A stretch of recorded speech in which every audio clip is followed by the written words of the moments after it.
This is Matthew calling in from California. Matthew, what's up? Hey, Dan. How you doing? Doing good, Matthew. How about yourself? I'm doing good, thanks. Good. Did I ask my question? Yeah, go for it. So, I was thinking about. I don't know if you're familiar. There was this movie that came out in the mid '90s starring Jodie Foster and I think Liam Neeson. It's called Nell, and I don't remember it super well. But the premise of the movie is this: they find this woman like in the woods somewhere, and like she's never been with other humans or something like that. But anyway, the movie is not really relevant. It got me thinking about the idea that, like, theoretically, what if you not just were on a stranded desert island, or not desert island, but let's say that you were on an island by yourself and you had food and comfort and you were okay, but you were by yourself and you were by yourself from birth and you somehow managed to survive. Like, what would your brain activity be like if you didn't have any language? In other words, because you're always talking to I'm always talking to myself. If I'm driving the car, I'm like, well, I got to get eggs and I got to take the dogs to grooming and whatever. I'm talking to myself, Right. But like, what if you were raised with no language? Like, how do you talk to yourself? So that's my question. And I don't have any idea.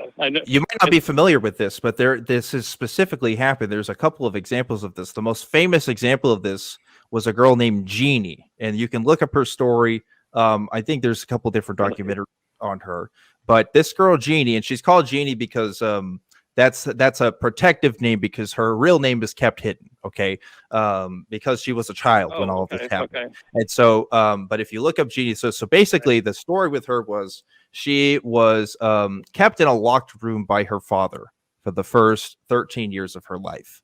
And during those first 13 years, basically it was obviously a very traumatic and abusive situation, but she never went to school. She wasn't really taught real language. And so she was like these, kind of this, what you might call a feral child. I don't think that's like the correct term to use, but like she was kind of basically what you think of when you think of that, because she didn't have any real concept of language when she was 13. And so they tried to, teach her these concepts with some success. And she was able to communicate with people later on in her life after she learned a little bit about it.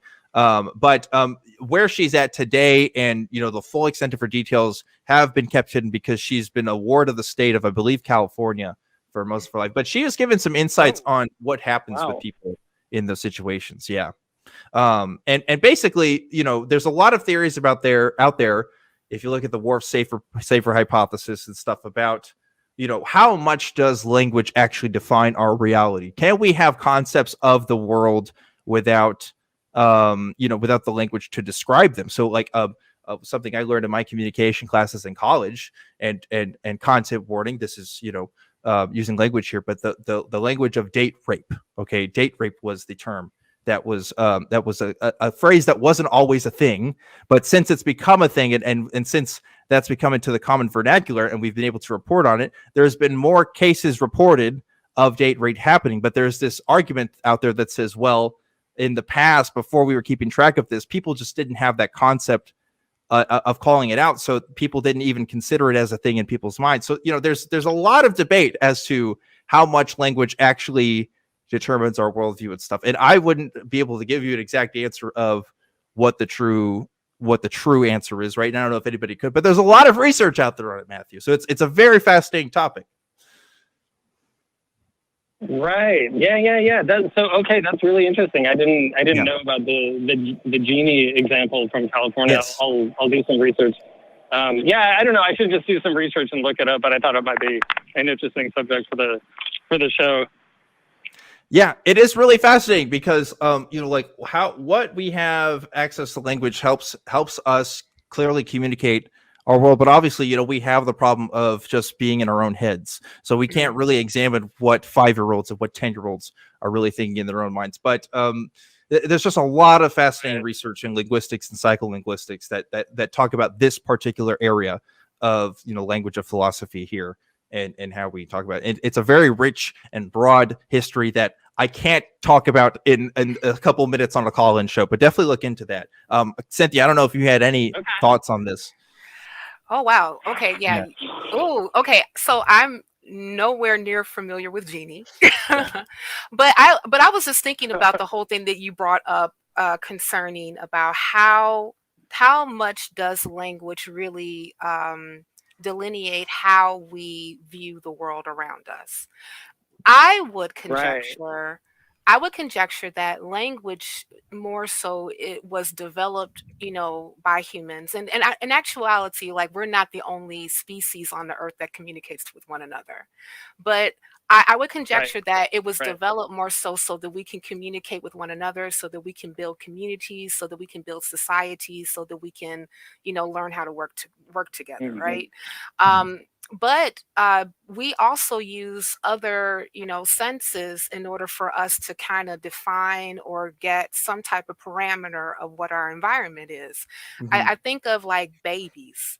I have a 2-year old niece, and she has to touch everything, and she doesn't, and she and like, Right. and of course, like especially like when she was like learning how to crawl first and then walk, we had to watch her very closely because everything went into the mouth, right? And Right. but no one taught her how to do that.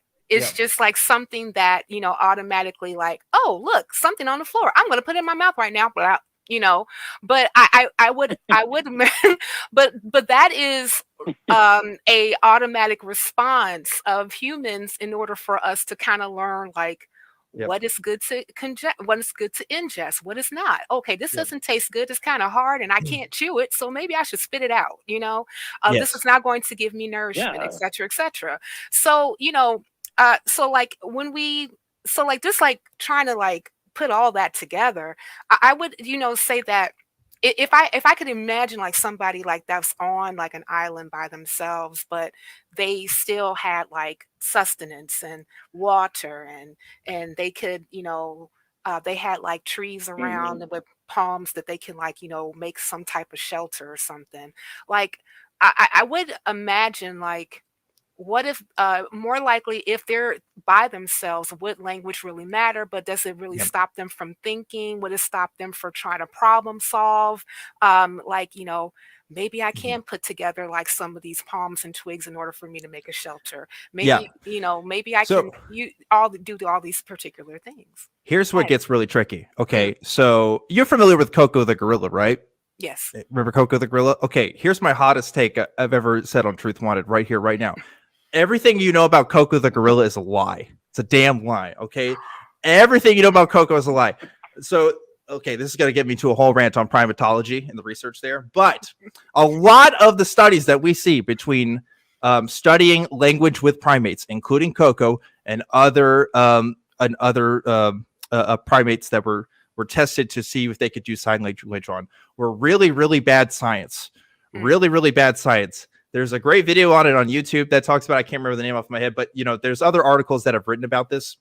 That whole field, I remember in elementary school they used to show us the videos of Coco talking and stuff like that. It really wasn't as plain as could be seen. There really was less of a grammatical structure to a lot of what Coco was saying, and really a lot more random signings and a lot more less less fluent of a language than what we would, what was given out to the public as far as for what these primates could say. And that gives us a huge problem with when we study what early humans could be like, because we try to use other primates as like a reference source for us, but they don't seem to have the innate sources of grammar that we do as people do. So yeah, again, if you want to look more into this, definitely look up more about the Coco research and stuff. But also, Noam Chomsky talks a lot about this. If you're familiar with Noam Chomsky has this idea about the genetic component of language, and tries to argue that certain structural rules are kind of like innate to human beings,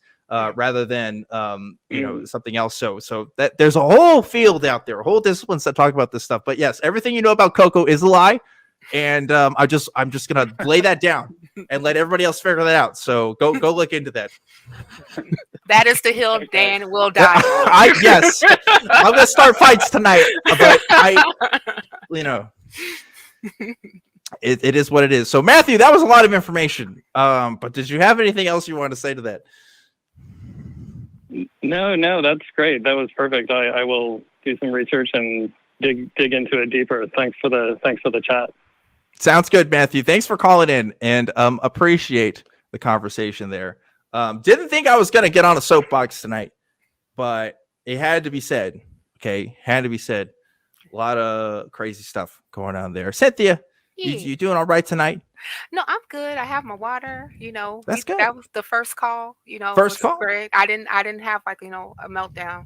Not yet. Well, we got time. Don't worry about it. How about another caller? Let's do it.